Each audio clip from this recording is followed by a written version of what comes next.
तिथे तुमची स्वतःची प्रगती होणार आहे. या महिन्यामध्ये एक मात्र आहे, तुम्हाला जास्त काम करावं लागणार आहे. कारण लग्नेश हा व्ययस्थानामध्ये जात आहे, म्हणजे कष्ट जास्त हे करावे लागणार आहे. उलाढाली तुम्हाला जास्त कराव्या लागणार आहे, फिरायला लागणार आहे किंवा प्रवास करावा लागणार आहे. ह्या गोष्टी होणार आहेत. पण यावेळेला तुम्हाला चांगल्याही गोष्टी मिळणार आहेत, की जेणेकरून नोकरीमध्ये किंवा इतर आपल्या कार्यक्षेत्रामध्ये धाडसानी आणि व्यवस्थित कार्यरत राहणार आहात.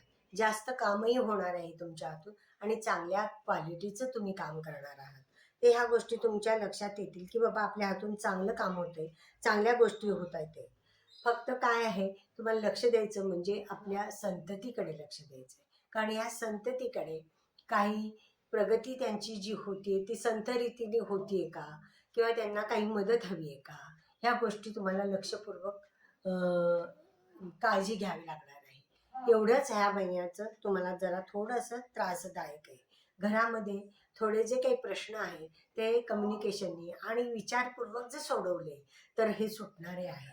आपल्या दैनंदिन जीवनामध्ये किंवा आपल्या कार्यक्षेत्रामध्ये काही अडथळे येत होते, तर हे अडथळे आता कमी होणार आहेत. काम सहजरित्या आणि चांगल्या क्वालिटीचं होताना तुम्हाला दिसेल, की जेणेकरून आधीच्या कामामध्ये जे अडथळे येत होते त्याच कामामध्ये तुम्हाला प्रगती होताना दिसेल. तिथे काहीतरी वेगळं बदल होऊन काम सहजतेने होताना दिसणार आहे. तिथे तुम्हाला लोकांचं सहकार्य मिळणार आहे. जिथे तुम्हाला असं वाटत होतं की आपल्याला सहकार्य मिळत नाहीये, तिथेच तुम्हाला सहकार्य मिळताना दिसणार आहे. तर या गोष्टी तुम्हाला अतिशय उत्तमरित्या कामाला वेग येणार आहे. तुमचं जे काम करण्याची प्रगती आहे त्याचा रेशो वाढणार आहे, पराक्रम वाढणार आहे.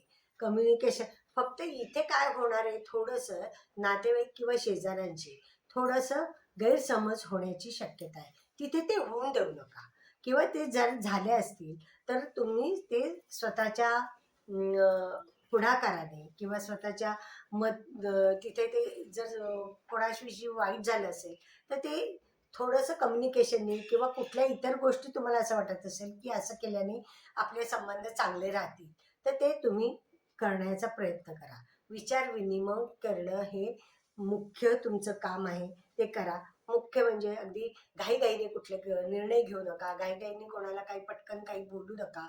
हे तुम्ही मात्र हे लक्षात ठेवलं पाहिजे.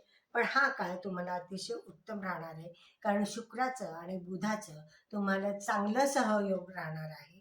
आर्थिकदृष्ट्या तुम्ही निश्चितच तुम्हाला हा काळ बलवान जाणार.